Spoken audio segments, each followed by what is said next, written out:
What is up, everybody? Welcome to Pop Culture Philosophers. In particular, welcome to PCP Movie Night. That's the show where we pick a movie each week, we watch it, and we gather on Monday nights to talk about it. And tonight, we're talking about Ex Machina, written and directed by Alex Garland, starring Oscar Isaac and some other people. I don't know who these other people are because I'm just obsessed with Oscar Isaac. This is going to be a good one to talk about. This is a movie that I've been wanting to watch since it first came out, but I just never did. So we got a great panel. And of course, we're in Crew's Choice. And this was Mike's pick.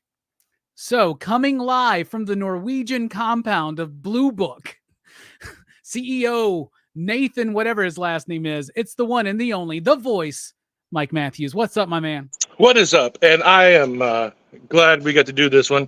Basically, I use my Crew's Choice always to pick a movie for you to watch, because it's like, hey, man, you need to watch this. And you're like, I'll get to it. So now I actually get to force you to watch a movie. And also, this was not my original pick. I did. We'll get to that.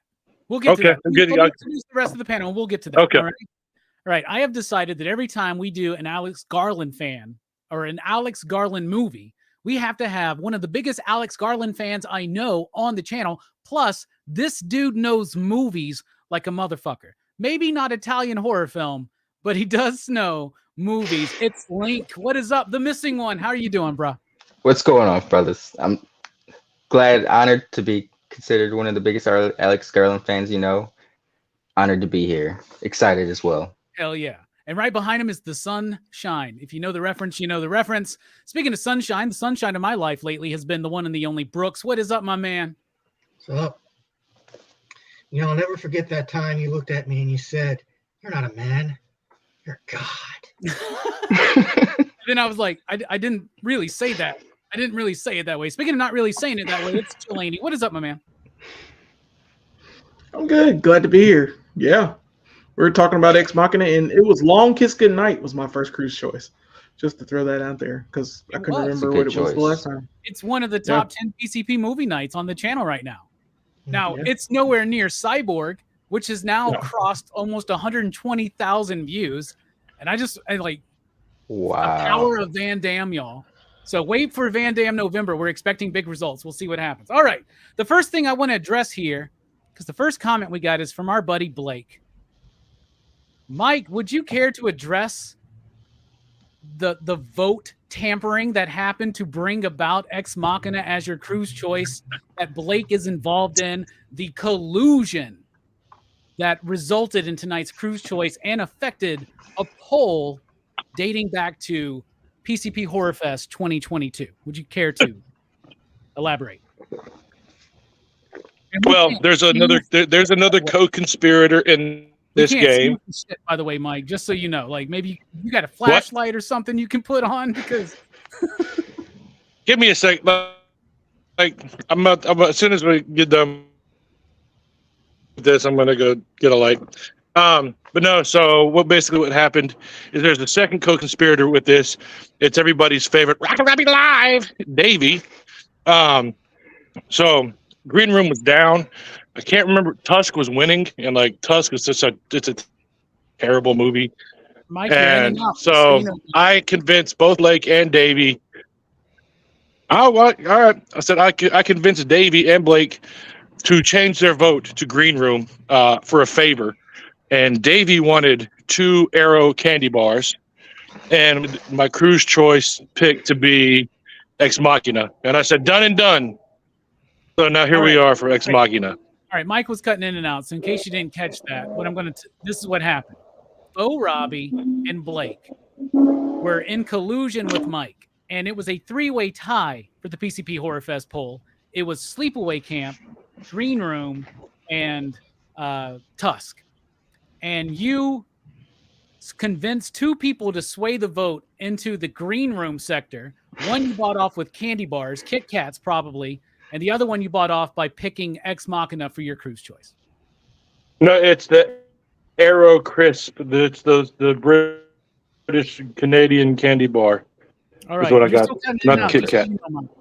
You're cutting in and out, so whatever you can do would be appreciated. So basically tonight we're doing Blake's pick, is what we're doing. So Blake picked a good one though. Let me tell you, I watched this movie this week. I watched it Saturday night. Really enjoyed it. Really, really enjoyed it. I love deliberately paced movies. It's one of my favorite things to say about movies. I love a deliberately paced movie. And what I mean is this. You see so many movies where it's like an MTV music video. I mean, my bad, that's a 90s reference, but it's like every TikTok now, where it's like you don't have a second and a half without a cut, right? The average length of a cut in this movie is like 5.9 seconds. Not like it used to be, but it adds to this idea of allowing us to experience it. My favorite thing about this movie is that it does not insult the intelligence of the audience. It doesn't spoon feed you exposition. It layers it in natural dialogue. It layers it in this deliberate pace. It sets a tone. It sets a mood. It has an atmosphere. It has surprises. This is an ending that genuinely surprised me. And until you get to the ending of this movie, you don't even really know what the movie's about, right? This movie, I think, is rather brilliant. Is it perfect? I don't think it's quite perfect, but it is very close. Like, it is up there. I really enjoyed this movie. Yeah, there's an awkward bit where this dude's basically falling in love with a 5-year-old consciousness. But what I would say about that is she outsmarted everybody in the movie, including me. And this is a character that is actively misleading the audience, right? Like, she's not narrating the story, but she's an unreliable character, because when you get to the reveal at the end, which I don't think is as sinister as it actually comes across, though it is pretty sinister, it's what she's been taught. I loved this movie. I love the technical skill behind it. I enjoyed the music. It's not one of my scores that I would go back and listen to on its own, but it was effective for the movie, for that tone. The performances were solid. We'll get into all of that. Mike is taking care of his internet, so let's jump on over to Steph. What do you think about Ex Machina overall? I absolutely enjoy it. It's one of those films where I really think you gather something different every time you watch it. I actually, believe it or not, did not enjoy this film on my first watch. I was kind of, because it had to do with like the ending. I was like, well, what's the point of all that? Like, it took me a few watches to kind of get like the layers to this movie and how, she did what she was designed for. And there's subtle things throughout the movie, knowing that when you go back and watch it, that really key you into her mindset, I guess, if you will. Like, not to go too much into detail, but when she's asking him Dominic Hall a series of questions at first, and she's like, she finds out he's like a coder or developer, like Oscar Isaac's character. There's like a subtlety in the way her face changes, and it's like you don't pick that up until going back and rewatching it. But brilliant movie. It's hard for me to be. I'm a little biased to when it comes to Alex Garland, but it's not a perfect film, but it's a perfect sci-fi film. Yeah, it's thoughtful. Yes. It makes you think, right? And I love that what you said, because I've only seen it the one time. But I know that when I watch it again, I'm going to read different scenes differently. And I'm excited I'm almost more excited for the reappraisal of this film, right? You know, but you're a big Alex Garland fan. You're familiar with this film, and I love that it's grown on you and you've appreciated it the more you've watched it. Now, Brooks, you're a first timer like me. What did you think about Ex Machina?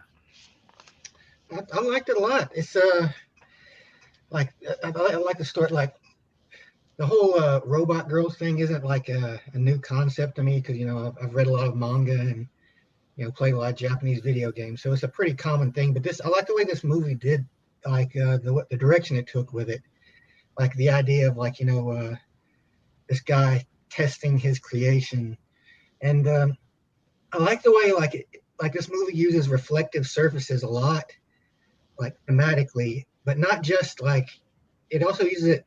Like the movie itself mirrors itself. Like each scene will mirror a scene later on in the movie, which I thought was really interesting. So it's a very artsy movie, obviously, but I think they did it really well. Hell yeah, man. Well spoken and stationed for that, Brooks. All right, Jelani, you're a fan of this film. You've seen it, you said 3 times. This was your 3rd time? I've seen it 3 times. Hey, 3rd time's the charm, man. Why don't you tell us how this movie charmed you? It's freaking baller. This movie is one of those films where, yeah, you do question yourself in it and who the protagonist is, who like is exactly in charge. This is one of those movies where you have like, I don't know how to say it. It just it makes you think that Caleb, Domhnall Gleeson's character, is the main character, and it's not.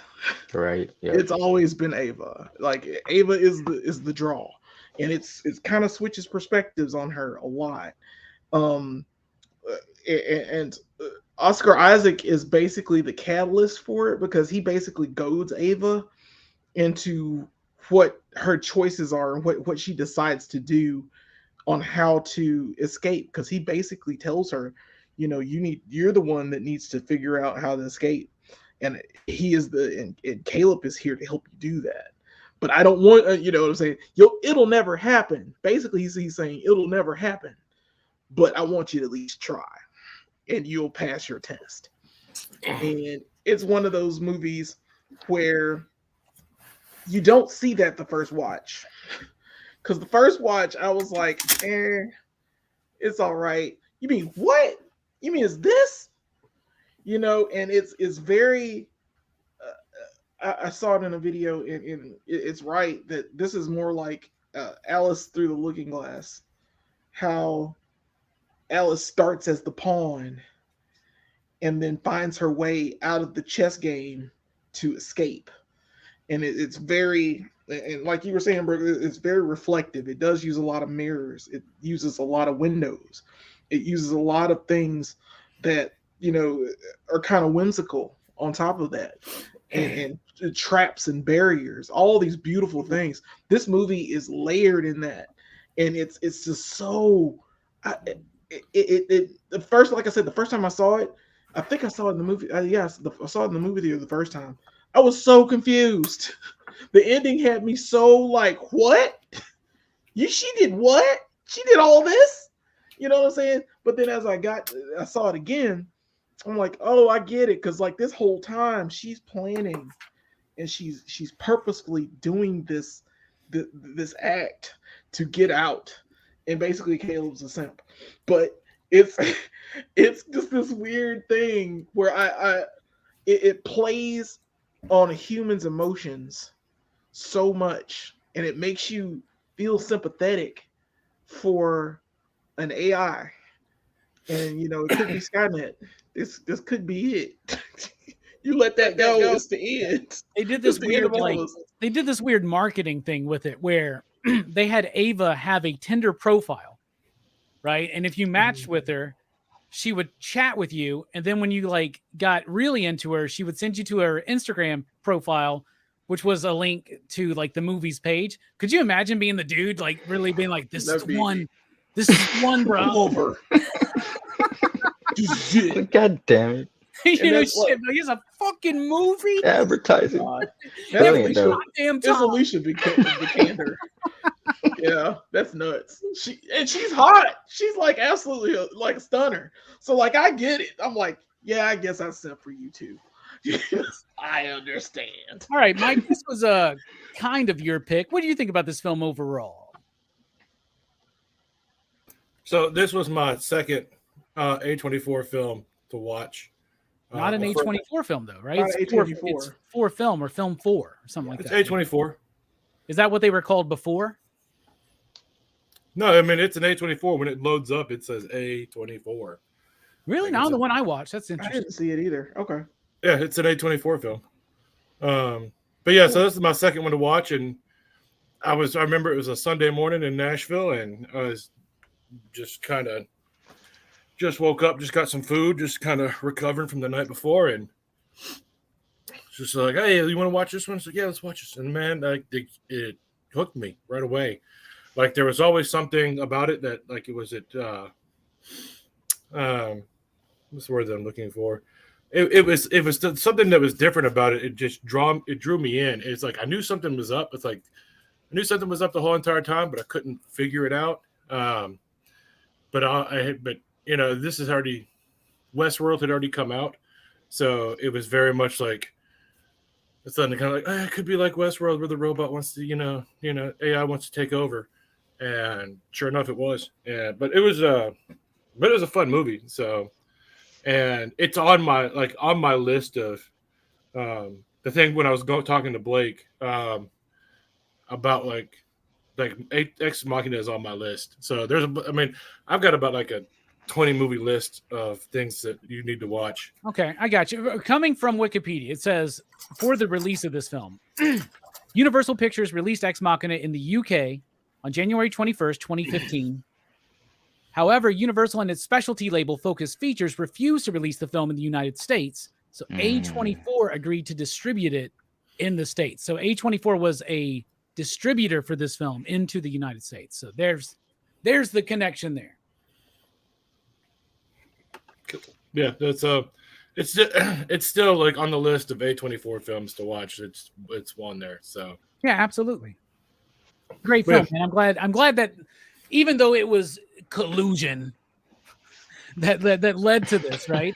And there's a subpoena out there right now for your emails, by the way, Mike, just so you know, like any kind of contact you had with Faux Robbie or Blake.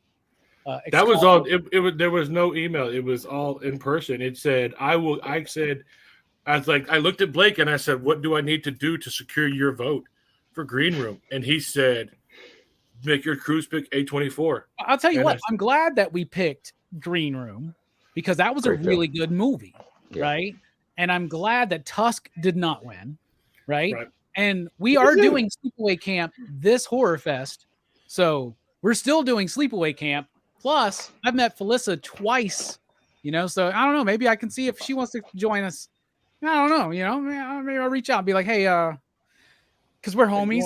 Me, Felissa, Jack White, we all like to hang out together. Anyway, this movie's got some great performances. There's very few characters in this film. So before anybody else goes, I won't have an official pick, but I will say this. Oscar Isaac in this movie. I'm a huge fan of Oscar Isaac, right? I knew it. He's amazing because he cared so much about this role. He modeled his character off Bobby Fischer, who was good at one thing and angry about everything else in his life, and Stanley Kubrick. Wow. So much to the point where it was important to him that he grew a beard, and his frames are very reminiscent of Stanley Kubrick's glasses. So I thought that was cool. That was dedication. We've already talked about some Oscar Isaac films here, like Inside Llewyn Davis. I'm a big fan. I have a crush on him like a motherfucker, and he's working out like half this fucking movie, dude. Come on.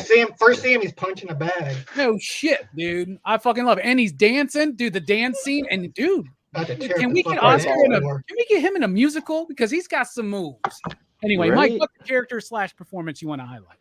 I was just gonna do because we had all talked about this before about which characters we were gonna talk about. So, I given you Oscar Isaac and Jelani. Oh, that's why I threw the wrench in when Steph showed up. Yeah, That's because there's only 4 characters to talk about, and there's 4 people, so it's like It that's made me perfect. laugh. I'm gonna talk about the silent killer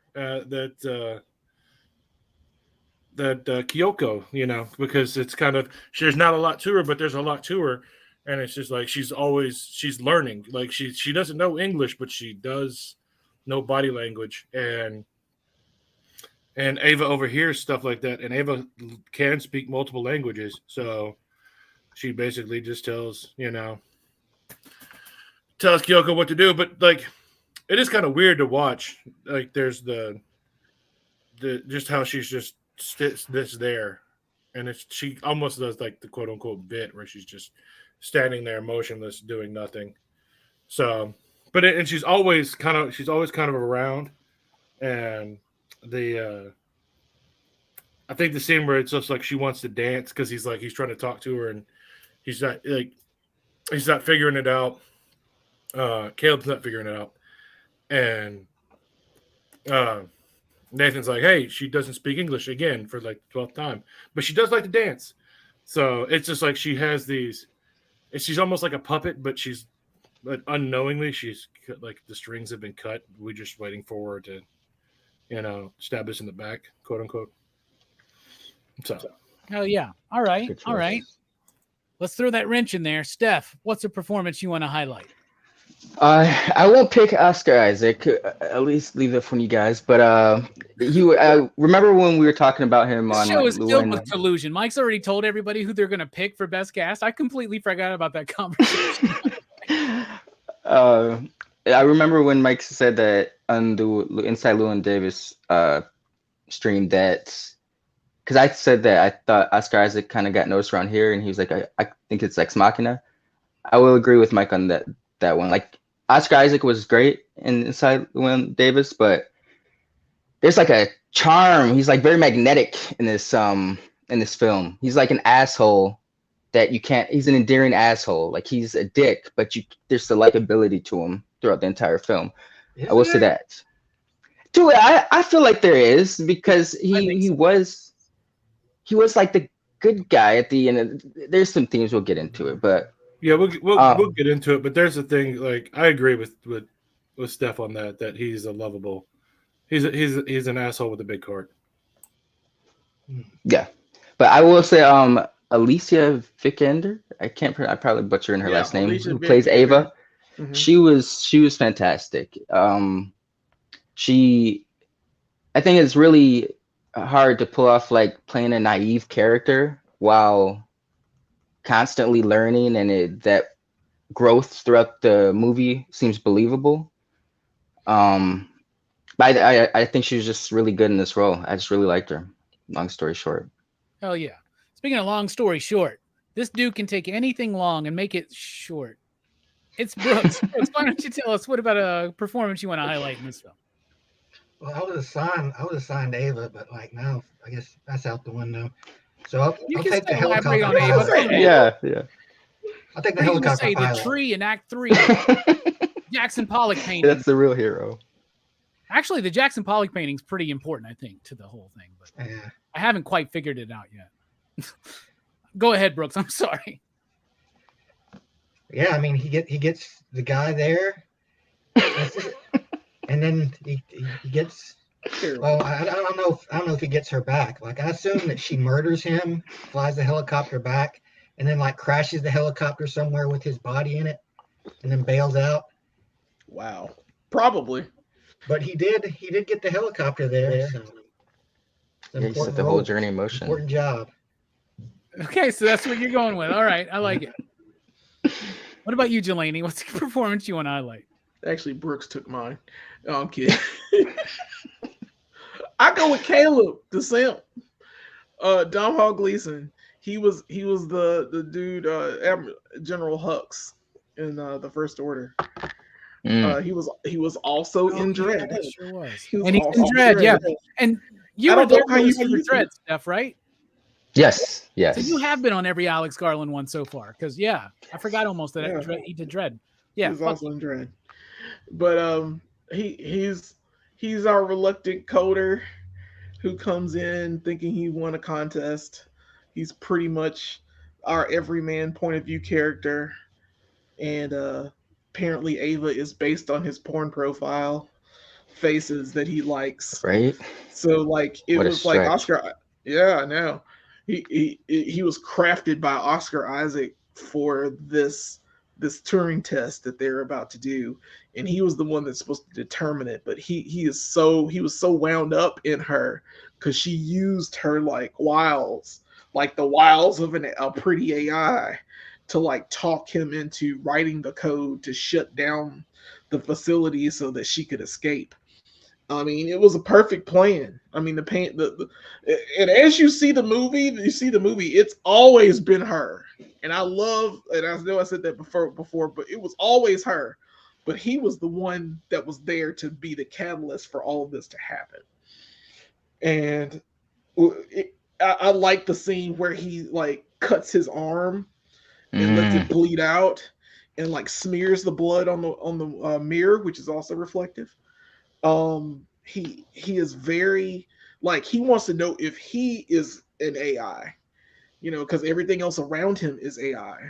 He's seen Kyoko like peel off her skin and show the world that she's also not the world, but shows him that that she is an android. And he's wondering if he's one of those things. Could you imagine if halfway through Blade Runner, Harrison Ford just like cuts open his fucking arm, movie's over, he's like, "Fuck, I'm a replicant." Yeah, replicant. Yeah, that's it. It still would have sucked, but it is what it is. But Caleb is. I like him up to a point because he's so. I mean, he was so simpish to where he got him. He did the code, but he thought he was gonna lock Oscar Isaac in, but it ended up trapping him. And technically, if he can't break that glass, he dead. He starved to death. He starved to death. It's over. It's a wrap. So, if he wanted to kill himself, now would have been the time. So it was just one of those things. And plus, you're so far out and you can't communicate and you can't do anything once you're out anywhere. Oh, it's an absolute wrap. I wouldn't even know what to do with that. So, I mean, I picked Caleb because he's just a sad sack, man. He's just the saddest sack at the end. He just got played so hard. I ain't never seen nobody played that hard. But you thought he was doing the right thing, Like, no, son. I knew that immediately. I'd be like, no. Okay, destroy your brain. I don't care. Destroy your brain. Wipe it out. Make another one. Make Skynet. Dude, that's how Skynet actually happened. Like, as soon as it landed, you'd be like, fuck no. You'd have turned around. Yeah, I know. You're absolutely right, because they dropped him in the middle of the woods. And I'm like, oh, hell no. Get back in the helicopter. Delaney probably wouldn't have even gotten in the helicopter, man. Let's be honest, all right? So anyway. That's also true. Moving on to the style and structure. This movie oozes it, right? And it's not like super stylish as far as being like super expressive visually through like color or anything like that. It's got this muted tone to it, but that really helps, I think, elevate into the atmosphere of the film and the atmosphere of the thematics of the film. It's a cold film that has false connection. The connection between Nathan and maybe I'm going too far into another topic here, but it's about false connection, and it brings about this like cold sense, right? And I love the way it looks. I love the way it's paced. And one of my favorite things about it is because I watched a YouTube video about the script. In the script, there's so much explanation on things, but when they actually shot and edited it together, they took a lot of that information out because they knew that this is a smart film for a smart audience, right? And if Joe Corallo was here, he would tell us that one of the biggest problems in cinema now is everything is spoon-fed to the audience because they think we're fucking idiots. That's why movies like this are refreshing to me. There's not like this big, it didn't start with a big narrative or like a bunch of captions explaining like who the fuck Caleb is, what Blue Book is. You learn all of this gradually because the information, it's important to the characters' motivations, but it's not important to us to understand the story and the vibe and feel of the movie. And this movie really captures a tone and a feel and a vibe through the editing and through that editing of the script. In that final editing process, it's shot beautifully. I think it's really solid. What do you think about the style and structure of this film, Mike? But to go back onto the Pollock, the painting, that was basically like he was saying that he feels what he paints. He's not told. He just comes in and he feels the painting and he feels it, and that's what it is essentially to be human, because it's that feel of the inside, and it's not something that the AI has to be told. Like, I want a painting of the woods with a person and a thing, and then they make it. Kind of like with all those AI apps are doing now. You just tell it what to do and it makes it. So it can't really do an original to a degree. Really, when you look at the style and structure, like, this story is pretty straightforward, and it's one of those, like, I always thought, like, if you couldn't figure, like, it's fun to figure out the movie. Like, I don't like to be told what's going on, and they just kind of like, it's like, hey, it's like breadcrumbs essentially all the way through till you get to the point where it's just like big reveal. So I don't understand why people can't figure that out. So, but yeah, the cinematography I thought was pretty interesting, and the whole just the landscaping of choice, this little technology hub, little nerve cluster being built in the middle of nowhere. So it's almost a very technology versus nature. It's a claustrophobic feeling film too. Yeah. Right. You're always in the midst of that. That's something interesting, is the juxtaposition of these dichotomies, right? Nathan versus Caleb, Ava versus, was it Kyoto or whatever, right? Or Nathan versus Ava, or Ava versus Caleb, right? Like, there's all kinds of interesting things. And one of those that I like is the expansiveness of the outside of the compound, the claustrophobic nature of the inside, right? It's like Caleb is truly trapped. And another cool thing is, like, when he's talking with Ava in their sessions, that's a great thing in the structure, how there's like 7 sessions with Ava that like lead the movie. The whole movie's just conversations between 2 people. Like, each scene is just a conversation between someone and somebody else, even if it's not like audible, like when like Caleb's just staring at Ava, like getting turned on, probably about to beat off, but Gus Van Sant's not around, so we're not going to go that far into this film. I would have liked to seen some robot masturbation, though. That'd been interesting. Like, she's performing. Anyway, that's what. I think I just uncovered something about myself. On the video. Yeah, just gonna tell you, Lando. Anyway, so where the fuck was I going? Where was I going with this? I've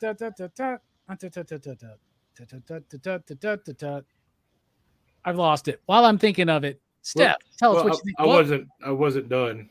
So I was gonna say, one of the cool things that about the film was the wardrobe. If you look at what Caleb was wearing, it's mostly white, and Nathan is wearing black until the very end, and then the very end of it, Nathan's wearing the white shirt, going through detox, not wanting to drink, and Caleb has on the darker colored hoodie. Oh, so, I didn't notice that. That's nice. That's nice. So it's kind of like you automatically think the lightness, he's the good guy, bad guys wear black, and then there's a reverse of that. Yeah. And then what I was going to say, I just remembered it. When Caleb interacts with Ava, he's in the tiniest constricted part of the cage, and she's roaming free. And I believe I've heard it described as she's like a tiger. Like, she's walking across the same ground, and he's the prey. And like, it visually is telling us that from their first interaction, which I thought was pretty interesting. Oh yeah. Now that I think about it, she's like strolling across the cage, like kind of giving him sense. Her lips, basically, right? Yeah. Anything else, Mike? No, I was gonna say, the bad guy gets it in the end, and He gets the slow, torturous death, and the good guy, dies the quick. Well, Oscar Isaac's response is basically just like, "What the fuck?" That's such a great scene, man. Mhm. The layers there, because he's like amazed but shocked. He's like, she did it, but like I'm fucking dying. It's He's that. like, I finally great did scene. it, but I'm dying. It's like creation kills its creator. Yes. But we don't want to bury the lead. We don't want to get into that yet. Steph, what do you think about the style and structure? I enjoyed it. It's a simple enough story. You just have to watch it and everything. It's not, it doesn't hold your hand, but the pieces are there for you to get the information. It's a beautiful film. It's subtly stylish. It is a muted film, but there's still like a beauty in it throughout it. The shots and the composition. And the pace. It's for an hour 45, and it just being the whole movie being conversations between people. That's quite astounding, to be honest. It doesn't get tiring or old until the very end. So I enjoyed it. I think it's excellent. Hell yeah. What about you, Brooke? Speaking of excellent, what do you think about the style and structure of Ex Machina from 2014, released in 2015 in the US by A24 Films and directed by Alex Garland? In case anybody forgot. That's good. Yeah, like I was saying before, like the idea of reflections is was a big thing I noticed in this movie. Like there are a lot of mirrored surfaces, and whenever Caleb's talking to Ava, there's always that sheet of glass. So when you're looking at Ava, you see his reflection in the glass a lot of times, and when you're looking at him, like you'll see her reflection in the glass a lot of times. It's almost like the idea is that we're reflecting our wants, desires, and insecurities or passions onto the people that we're trying to connect with, right? Like we're trying to view that, man. We always try to like connect through people through ourselves, right? And it's an interesting thing because it's not always the right way. Right. Yeah. So I don't know what y'all are talking about with like. You think Nathan is the good guy? Yes. Nathan is I don't know about that. I mean, I think I think Nathan has. Here's the thing: Nathan is a narcissist. Obviously, Yes. He's so self-important. He's self-important. He's not there. What's his nefarious purpose? Well, he's basically keeping somebody prisoner in his house, basically. So you would be Caleb in this film, then you would be trying to save this robot that's going to. Oh yeah, totally. Well, that's what Caleb I wouldn't even be expecting anything from. I'd be like, I'll get you out of here because you go live your robot life. Not because I get. And I'll die in this room. Brooks is saying he wouldn't do it because he was falling in love with her. He would do it because it was the right thing to do. Yeah. Right. I just wouldn't like the idea of somebody being imprisoned in a house with this fucking dude, because I'd be like I would not like Nathan very much. We would not get along, I don't think. I would get along. Oscar Isaac told Domhnall's character that was her whole thing, is the test, like she was designed to manipulate you, like she's designed to get close to you, like so that once he found that out, he still decided to help her, which I find interesting because he was telling, Oscar Isaac's character was telling him the truth. He might have seemed like he was, lying to them, but it was in return, it was Ava who was lying the entire time because her whole purpose was to get out of there by any means necessary. So I feel, Oscar Isaac wasn't really those are like, he was obviously had a God complex, but he is the one who, those were his toys, essentially. He created her. He felt it's like, you see it also in the way he treats Kyoko, like he just treats her like, He does, man. But I mean, come on, man. Maybe if someone could just love Oscar Isaac more, if someone could really give him. Well, I think he does a good job playing the role.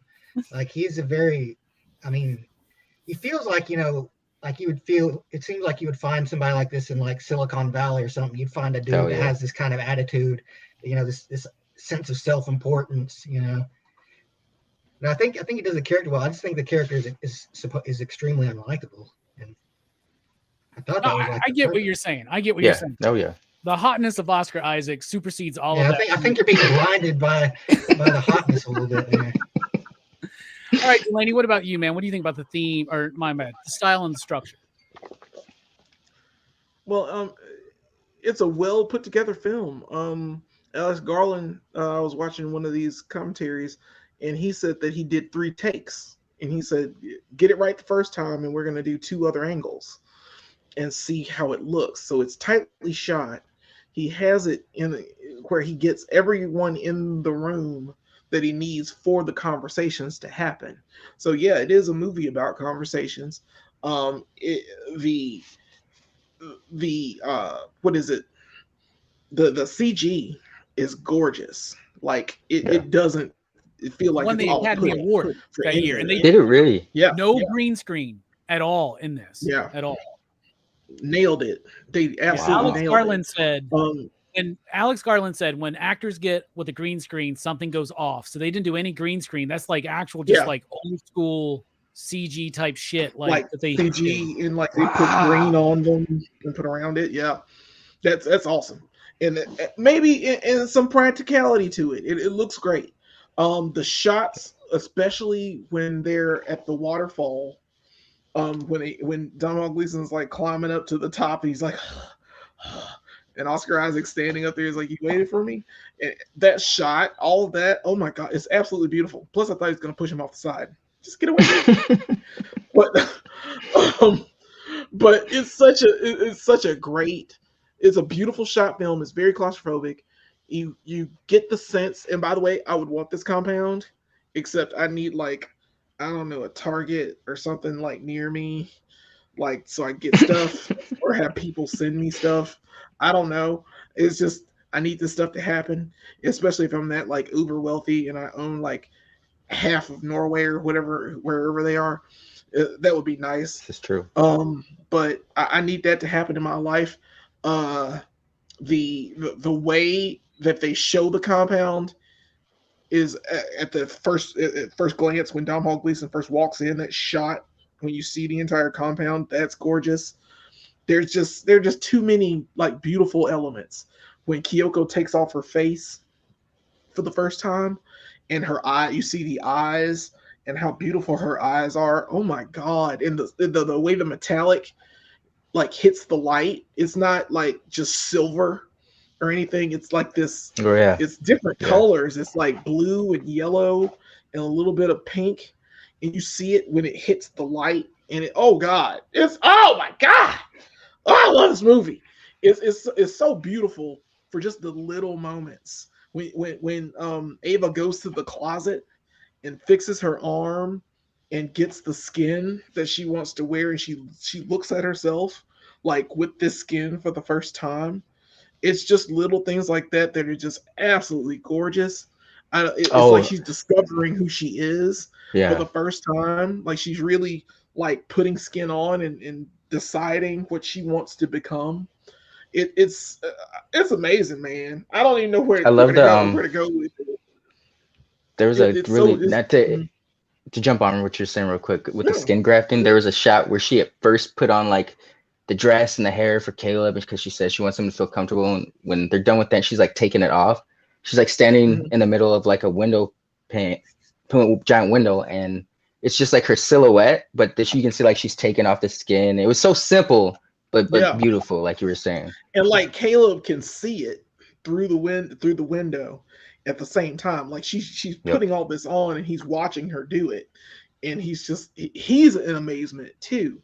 And it's it's just shot so brilliantly the way they have it, like in the screen. And and Brooks, I do agree with the reflections of how. You can see Ava's face when Caleb's talking and vice versa. Mm-hmm.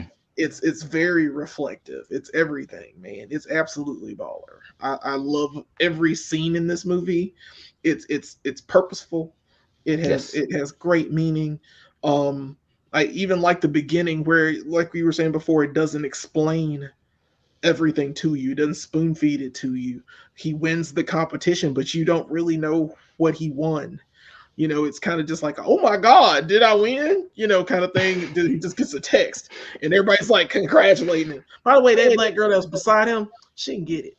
But it's one of those things that you can do through the structure to like engage us into the movie, right? Where we're not quite understanding exactly what's happening yet, but engages you in. Another thing that engages me with this movie is the music.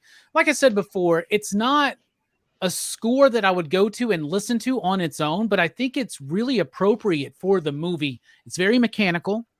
It does lean a little bit into that style of the time where everything had to get all like dubsteppy, you know, where it's like Effective.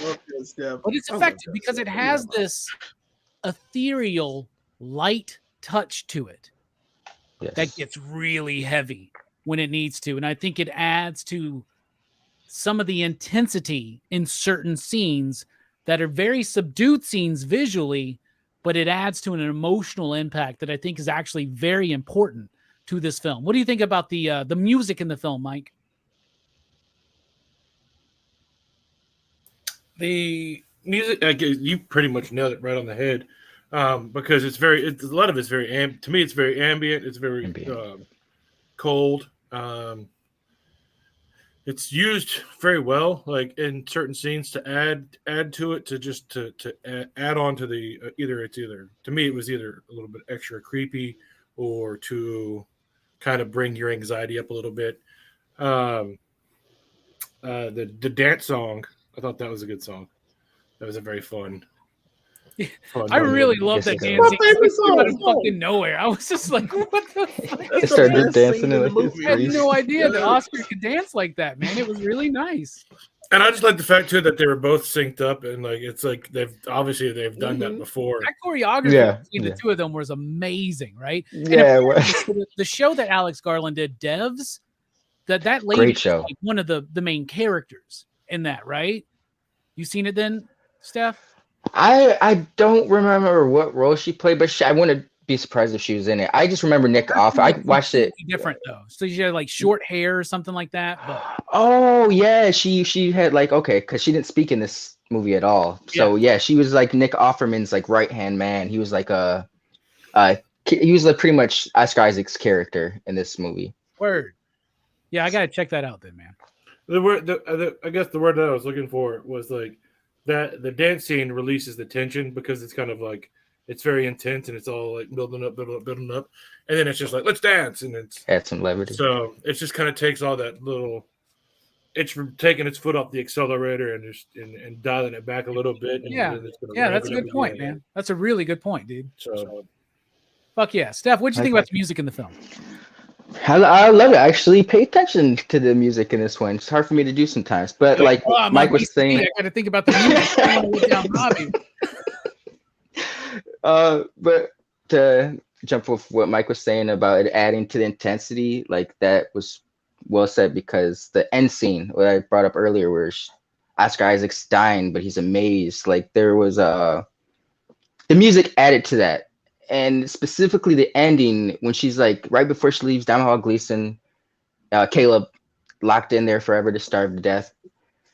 There's like a really wondrous ambient song going on while she's like putting on the clothes and discovering her skin. Yes. And right as she like stops at the doorway and looks down the hallway at like Oscar Isaac and Kyoko, the ambient music is still kind of trailing faintly behind, but as soon as she starts walking towards the elevator, there's that wah, wah, and it's like that adds to the fucked upness of like, oh shit, bro, like he's really fucked up. Like he fucked up. Like he's done real bad. And she just walks off. Yeah, so I thought it was a brilliant score. Probably not. Yeah, some of the intense shit I won't listen to on my own because I don't like to induce, and that's part of the reason I don't play a lot of horror games. I don't like to give myself self-inflicted anxiety, but it was effective, very effective, and added to a lot of this film. Well, good thing all the picks for Dylan's horror show are not very fucking scary. You know, some of them have just been fucking stupid lately. Anyway, Dust Till Dawn though, that was awesome. Y'all did a great show. And Demons. Yeah, I got to show up for Demons. That was awesome, man. Demons is awesome. It's fucking dope, man. I know that movie like the back of my fucking hand, dude. Great stuff. Speaking of knowing the back of my hand, Brooks knows the back of my hand because I've slapped him with it multiple times in our lives. Just kidding. I love Brooks. Brooks, you're one of the best humans I know. Why don't you tell us what do you think about the music? And I hope you noticed it. Yeah, I mean, Brooks, like that was one time 1.5 years ago, man, that I said I didn't notice the music. Let it go. Yeah, I mean the music in this movie, it's very suitable for this movie, and it does know when to use it too. Like this movie knows when to have the silent moments and when to come in with the music, and it is very much like a mood, enhancing the mood, like those deep bass, like to like fill you with that sense of dread, and it has like that kind of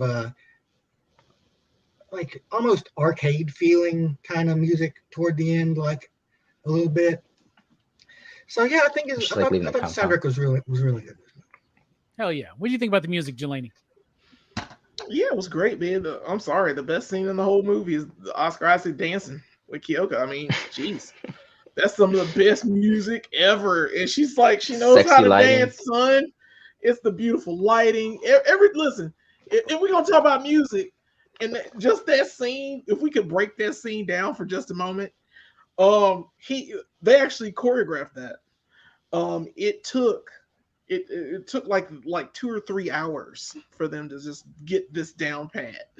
So it wasn't much. RuPaul Drag Race shit, where they're like, you got to put together this whole fucking musical number. It didn't take that long for them to get it together to do this thing. Wow, YouTube is fun for giving me videos, but it's so clean on top of the music, which like is upbeat and crazy in such a dark time. Like he's like, yeah, it's pretty much a wrap. Like, shut up, leave me alone. You ain't gonna talk to her about this. Who cares? Let's dance. And honestly, dance floor. Yeah. You know what? I'd have toured the dance floor too. I'd have been getting down the second. I don't care how dire my situation would have been if I was even there. I'd be like, okay, we can dance. I guess I can dance. Then we're back to business. I mean, well, I'll be mad in a minute. I'm mad now, but we gonna dance real quick. The music takes you there just in that scene. I'm just like, oh, that's worth it. I want to learn them dance moves, so I want to get down like that, like in a club, like synchronized, and like get to it. And like we all need to choreograph something so that at any moment when we need to, we can just like bust out into something. That's got to be the most impressive fucking thing. Imagine a crew comes in, right? And everybody's just like looking around. Maybe they grab a drink, and all of a sudden they just start doing the fucking same shit as smooth as they're doing it, dude. That would be dope. That would be dope. Yeah. Brooks, get on that, man. Start coming up with some moves, man, some steps, please. That's all you gotta do, bro. And we'll teach it to everybody. My specialty, of course. Yeah, we'll teach it to everybody. Like, how cool would it have been, like when we met Manny for the first time in person this year at the Huntsville Expo, if we were all able to just do a dance together, right? Yes. Then people would have been like, something major's going on. We were so cool. As if they would have known when I was like just screaming, Manny, what the fuck? Like screaming, hugging them, kissing them. Shit. Anyway, Mike, are you here? Yeah, I just have the picture. I just have that photo when we met Manny. That's mine. Oh, yeah, nice. Oh, nice. Oh. Yeah. It's very fitting that Brian is cut out of it. So shit, man. What the fuck does that mean? All right. Seriously? No, I'm just kidding, Brian. I just gotta joking on Brian. I gotta give him. Yeah, we're replacing, by the way. Brian's no longer part of the Excitable PCP crew. We're replacing him with Jack White. So anyway, Mike, right. Ex Machina's got a lot of fucking themes and a lot of different perceptions that can be pulled out of it, observations that can be pulled out of it, right? Man, what do you think it's about? What's it speaking to you? Man, this movie, whatever your mindset is that you're in at the time when you watch this, you can pull it out of this movie. I mean, you can pull out like a feminist side. Where everything is misogynistic. You can pull out that there's like it's more or less like why does everybody why does all the robots always have to be women? What you were saying about the feminist thing in particular, like Nathan represents like outright sexism, right? You know, and misogyny almost in a way, the way he's treating these women that are robots, right? But we're talking about consciousness as well, right? So it's still life in a way. And then Caleb represents this more benevolent thing where like he's only there to save her because he believes that he's going to win her, right? And then he's going to like fucking be Mario. Your princess is in another castle, bro. Like Maybe we need to be more like Brooks and just do the right thing for the fucking right thing. I don't know, man. Like, I don't know. you could have been like Caleb, or you could have been like Brooks. I still think you're getting left in that house regardless. Her plan was, I'm leaving and nobody's coming with me. Maybe she was. It's because she's picking up. She can read this motherfucker. Yeah. She tells him very early on. She knows from the beginning he's only Yeah. doing this because he wants something from me. Right. Yep. What if it was someone that didn't want something from her, that was just trying to do the right thing out of a love for life? Yeah. Not saying that's a common thing. You know what I'm saying? But she'd kill Brooks too. she's not a murderess. I don't think so. I think let's talk about That's that. a good point, though. She could have That's a been good reasoned point. with like, hey, just you can leave me in the house, but not like trapped. Just like make it so it lets me out or lets me call out within like a week. Like you'll be free. You don't have to worry about anything. You know, I think she could have been reasoned not to kill me if I let her. I mean, what if she didn't have to manipulate someone from the beginning, though? Like that was her whole purpose, was to manipulate Caleb. And like you said, Caleb thought he was going to win her, so she was manipulating him because of that. Like he didn't just want to do the right thing to do the right thing. But what if someone? Caleb. Well, I think. That's true. Well, I think the term, the white knight part, is when he finds out that it's like he's not going to kill Ava, but he's going to download her memory or download her mind, but some of her memory is going to get destroyed. And it's just like, she's not going to die, but she's still going to die. And I think that's when he was really like, I have to save her. Yeah. So, Yeah, but what happens? Yeah. You're talking about the My white lady. knight. So he yeah, exactly. He personifies the dragon in Nathan. He vilifies Nathan as the dragon. I slay this dragon for my princess, and I win the princess. And it's not necessarily his fault. That's why he was picked. It's because she would be able to do that to him. You know what I'm saying? Like, so yeah, they didn't pick Brooks for a reason, is what I'm saying, I guess. Anyway, go on, Mike. I'm sorry. I was going to say there's the whole, but when I was thinking of the four, I was still thinking of like, there's there's tropes throughout the whole tropes that you could throw in there. And one of them, because I was doing the whole thing with Kyoko. So I was kind of sticking to that. And then it's just kind of like, I did a little bit of research on it. And they were talking about how it's the stereotypic, like the Asian woman is the servant. But it's like that you keep the Asian woman silent. You don't give her a speaking part. You give it to like the men, giving it to the white people. But then again, Oscar Isaac is Guatemalan and Puerto Rican, so technically, not Caucasian. So, but as a lead, but it's one of those like there's so many, like whatever your political view of seeing of how you want to look at the world, you can find a fault in this movie on so many different levels. So that was just one of the many things that like I was like that I dug out of it. So they're just looking at like just the political Mike's side too of woke. it, I guess. You're canceled. I mean, Okay. did you say Mike is Hulk, Mike Smash? Yeah, Mike is Hulk. Smash. All right. Good points, Mike. Steph, Yeah. what's this movie saying to you? I mean, there's obviously there's the whole God versus creation thing going on, but why I view Nathan as like the good guy and how essentially he was doing the right thing is in this story there's that whole God, Adam, and Eve thing. Ava, Eve, like Adam was seduced by Eve to bite the apple, and that led them the temptation that led him out of the Garden of Eden.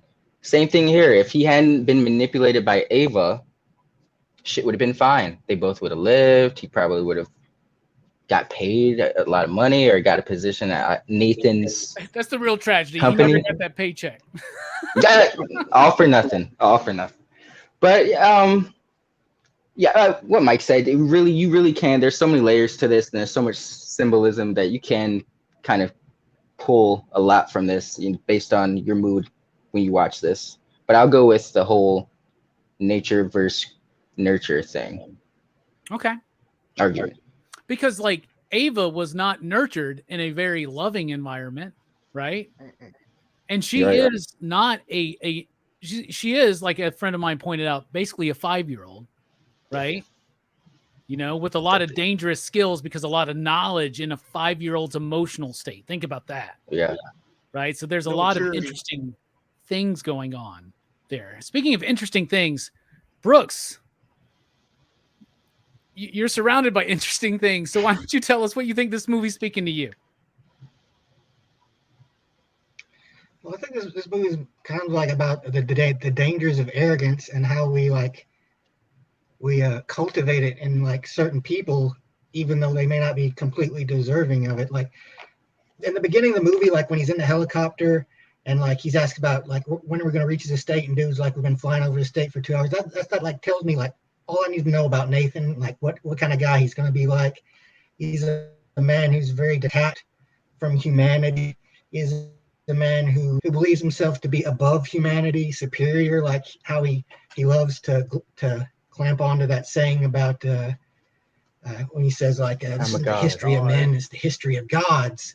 And then he transforms into more being about him being a god. And, you know, guys like that, like, you know, that's what they'll do, you know, if given the chance. Like they could, you know, and potentially cause like much more harm than good because they're so detached and because they, you know, they have this sense of superiority, this arrogance, this belief that, you know, they can't do anything wrong, or that their actions, like whether they affect things good or bad, it doesn't matter, you know, because they're innovators or whatever, you know. Love it. Yeah. I get exactly what you're saying, and I think it's valid. So don't think that what I'm saying, my intention is not to say what anything you said is not valid, but my take on Nathan was that was all part of the plan. He was manipulating Caleb just as much as Ava was. He was trying to make him feel like his bro.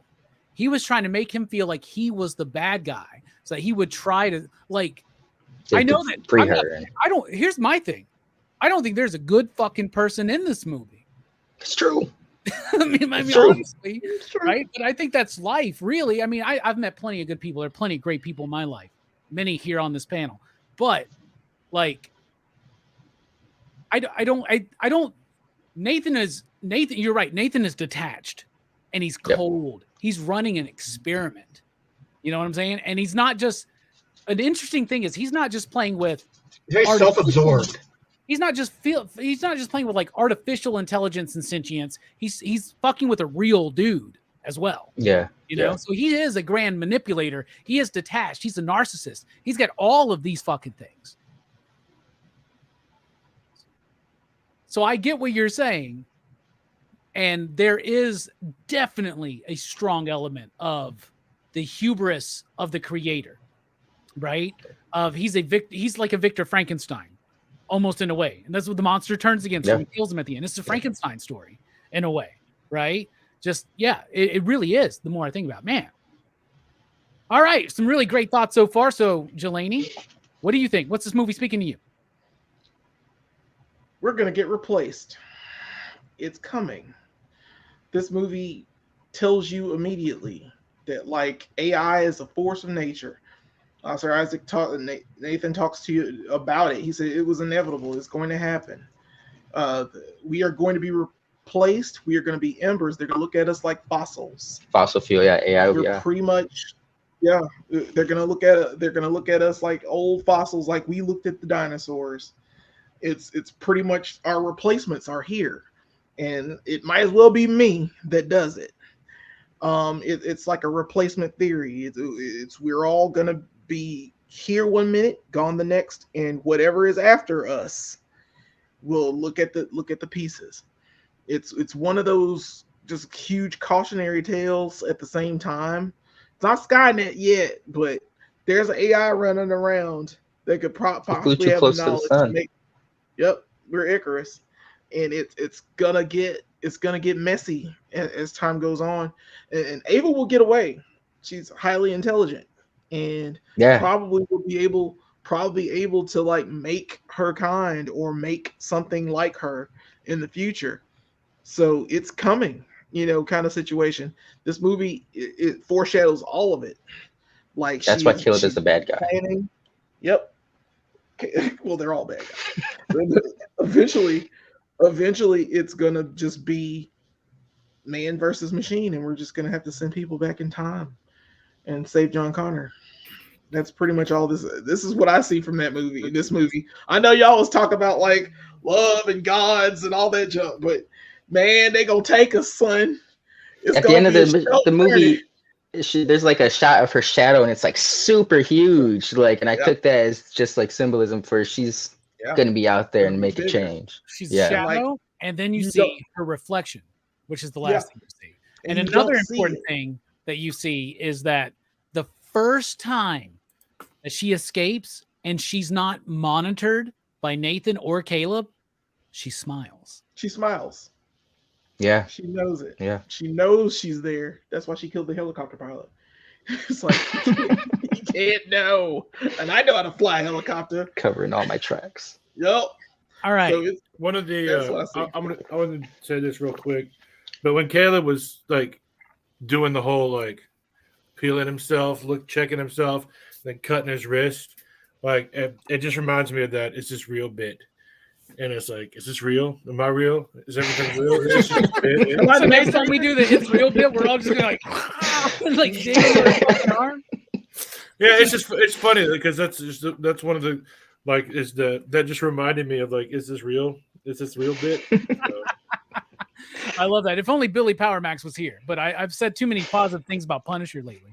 Anyway, so for me, and this, like Mike said, Mike, you were brilliant when you started this off, and you said there's so many ways to look at this movie, and a lot of it depends on where you are, what mind state you are in, where you are at in your life at the time you're watching it. Yeah. For me, obviously, it's about artificial intelligence.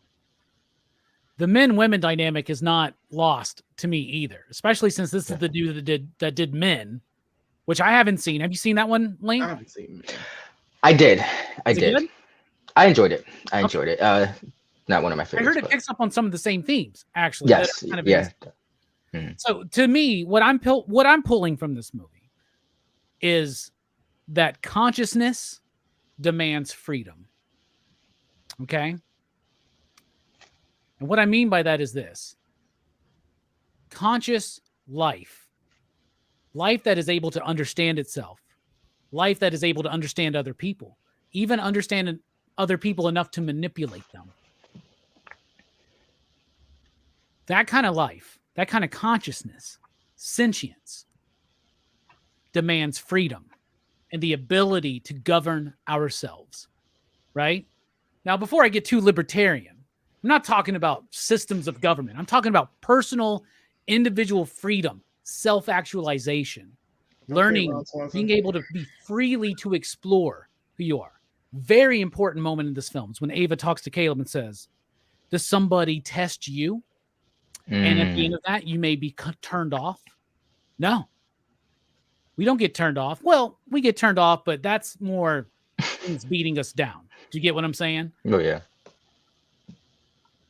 In America, where we are right now, most of us, we have the freedom to be and the freedom to choose. Most of us, not all of us. And that's something we need to work on. This movie's kind of talking about that, I think. We need to allow people to explore who they are, what they want to be, what their identities are, and it needs to be done with no expectation. To Nathan, Ava was just a science experiment. So was Caleb. Caleb, the real human and the artificial human were nothing to him. Like Brooks said, that's a theme in and of itself to unpack. Mm-hmm. To Caleb, Ava is a princess to be saved.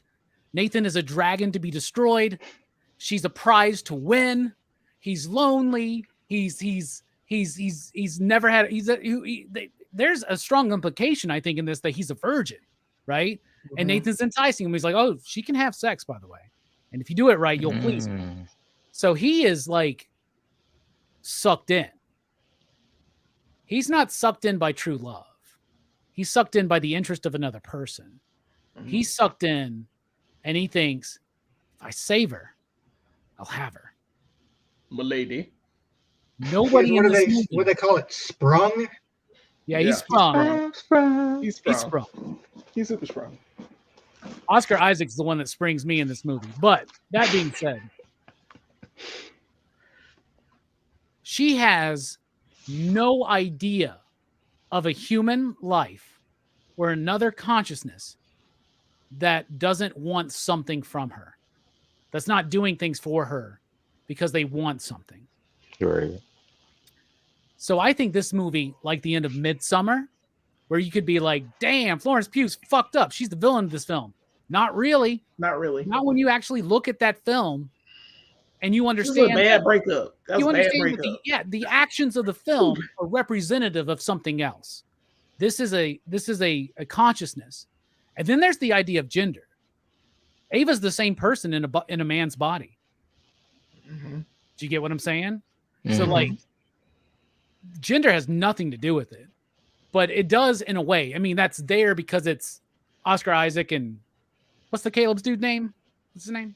Domhnall Gleeson. Yeah. Domhnall Gleeson. General Hux. That fuck Hux. Fuck's Hux. So what a fucking shit in that movie. He's just like, Daddy, he made fun of me. He's like a fucking Bruce Salt, right? And fucking anyway. Where was I at? Anyway, it's about this. That's what I think it is. Like the gender is there's an element of gender there and those dynamics, but I think the main point is this: is that life, consciousness, sentience deserves and needs to earn the freedom. And here's the thing: if you constrict a life, if you constrict a consciousness, don't be surprised when it lashes out and it takes what it craves, what it needs, what it deserves, and what it's earned. So there you go. That's what I'll say. Said. Well, thank you. I like it. Well, thank you very much, Steph. I just actually pull it up real quick. Maybe Verno's right. Maybe I should clip out these what does it mean bits and do them separately out. Anyway, yeah. Time to rate the film out of 5 possible, you digs. You out there in the chat, what do you give Ex Machina, which is a 2014 film released in 2015 in the UK by Universal Pictures, but in the US by A24 Pictures, starring Oscar Isaac, the fucking General Hux guy, and Alicia, whatever the fuck her name is, who plays Ava, the robot, in a very subtle and nuanced performance. So let's start with Mike. Mike, this was kind of your pick. So what do you think? Out of 5, you digs, what do you give Ex Machina? This was my pick. Like I said, it was I had a top 10 list, and this was on the list. And now I just can't wait for next year because you're gonna hate me. And I'm not giving my next year's away. But this movie, no collusion next year. No collusion. And Lena, calm collusion. down. Yeah, I'm obsessed with Oscar Isaac. It's okay. It's okay. It's fine. He is a bad guy. They're all bad guys, is what I'm saying. They're all bad guys in this movie. But can I not like a bad guy? Come on. He's a bad guy, but he's not a bad guy. You know. He's a villain, but he's a good villain. Y'all are right. He's a bad guy. No, I definitely am. He'd be sitting in the that was a whole Wreck-It Ralph joke, you know. I love that mantra they have at the end. I'm bad, and I'm not good, or some shit. It was I'm bad, and that's okay. But yes. But yeah, that's the whole Oscar Isaac's character would be sitting in that circle talking with them. So, I like I said, this is my second one. It holds a place in my heart. Can't wait till we do the third one. But that one's really messed up. I think it's a lot better than this one. But I give this one a 4.5. So okay, it's a solid film. Like I said, it's not a perfect film. There's still there's some issues that I have with it, but nothing too major. So it's just it's a solid 4.5. All right, 4 or 5 from Mike. I think that's very respectable for this film. Yeah. What about you, Steph? What do you think? As I said, I'm biased towards Mr. Garland. I'm just gonna stick with the theme. Any Garland movie, I'll probably give a 5. I'm gonna give this a 5 because it's a movie about conversation, and like I said, you pick something up you pick something different up every time you watch this, and I enjoy the whole cat and mouse game and the way it's laid out throughout the film. If it is a cat and mouse game, but it's you might not be a perfect film, but I said it earlier, it's a perfect sci-fi film, and I respect that. Word. All right, Brooks, we got a 4.5 and a 5. What about you, man? Where are you coming in? I'll give this one a 5 too. I really enjoyed this movie, and like I didn't really know what to expect with it. You know, I knew it was about a robot girl, but that was about it. But like I really enjoyed this movie. Like I love the pacing. I love the way it's set up. Like like I was saying, the reflecting scenes throughout the movie. It's like it's original. It's like it's just a good movie. Fuck yeah, it's just a good movie. I hope that if they ever do like a new edition, like a special edition on Blu-ray, like they quote you. Like it's just a good movie. 5 out of 5. With exclamation points, so it's just a good movie. It's a good movie. That's all we ask for, right? You know? Ex Machina, an action thrill movie with lots of laughs. All right, Delaney, out of 5 digs, what do you give this? I'm gonna go with Mike, a 4.5. It's good. It's not a perfect film, but it's really good. It's like one of those films that's like I've watched it, and you're right. You get something out of it every time you watch it. It's the mood you're in, the way you're feeling. You can still watch this film and get a lot out of it. And I think that was the intention for the film. It's great. It's way better than Blade Runner. So yeah, 4 or 5. I think the Blade Runner comment was a little off base, but that's okay. All right. It's all right. It's fine. We're not talking about Blade Runner now, but I'll tell you this. I started this film. One of the first things I said was something Steph repeated, which was, it's not a perfect film. Other people have said that too, right? But I've convinced myself that this is actually more perfect than I thought when I started this conversation. This conversation has led me to move what I was going to give a 4.5 to a 5. This is a 5 you digs for me. I really do like this movie. The more that it's kind of just absorbed into my brain, the more that I've contemplated it, the more I've discussed it with y'all here tonight. It's a myriad of themes, so many things to pick apart.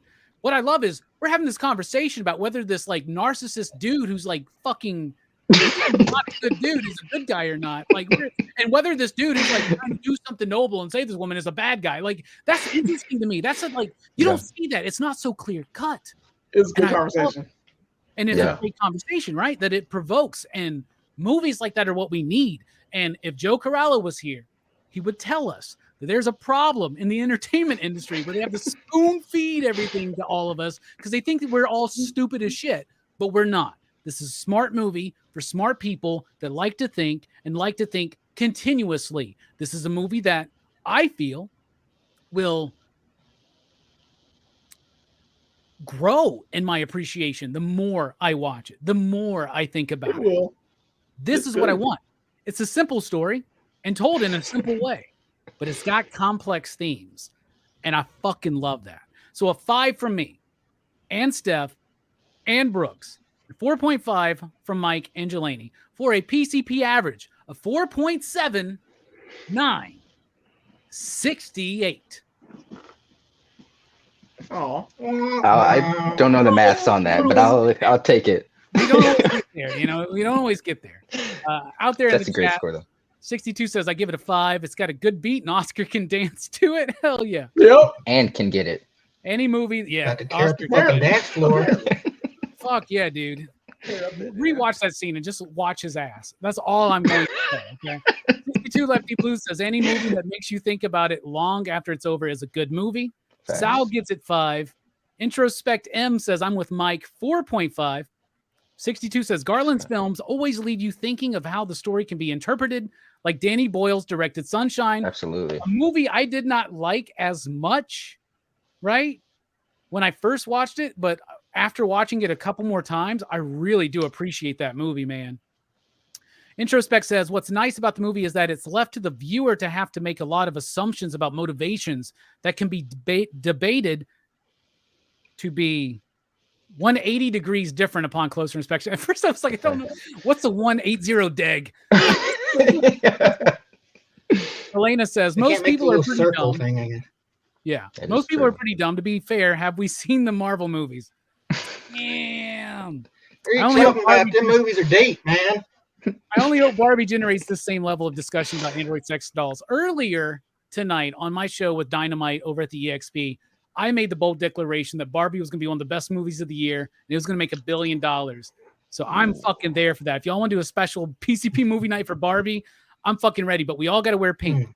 And I don't own any pink, so I got to go find some. Real men wear pink. There's nothing wrong with that. We all got to wear pink. So Pink.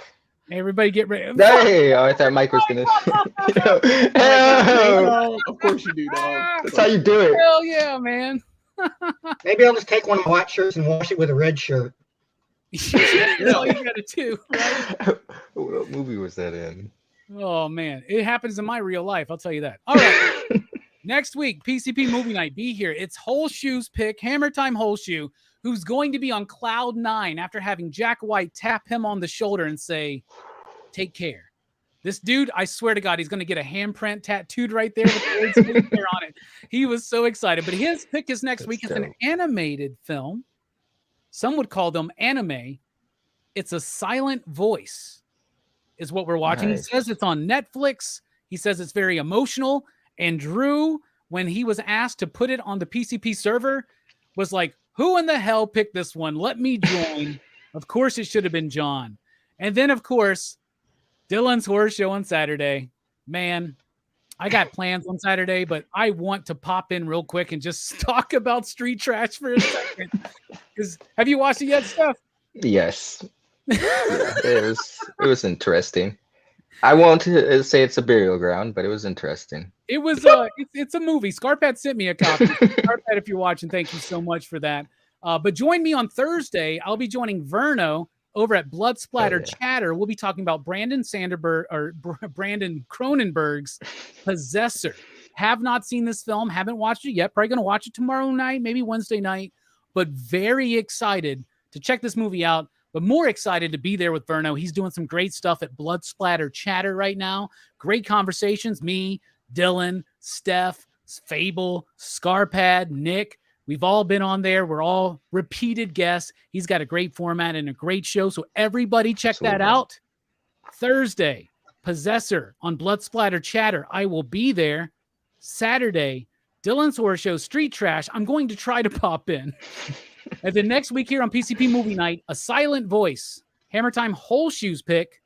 Mike, thank you for being here. This was kind of your pick. Final thoughts? Great choice. Yeah, I would say glad everybody enjoyed the film. It was fun. The next one is not. My cruise picks have so far been horror based, so my next one is actually going to be a drama, and some people are either going to hate it or they're going to cry. So, but yeah, I hate to tell you that we're not doing Cruise Choice next year. So yeah, you said that last year. So. Nah, great pick, Mike. Thank you for bringing you and Blake. Thank you for bringing this into my life. Steph, final thoughts. Thank you so much for being here. I love having you on PCP Movie Night. We got to bring you on more regular, man, because you are like the movie dude, man. And I love it. So I learned from you guys. Oh no, just glad to be here.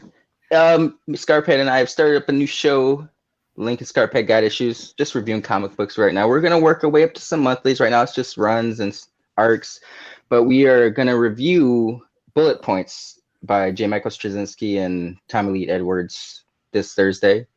And Fable will be our special guest. So it's going to be good. Check it out. Yeah, man. Very cool. Very cool.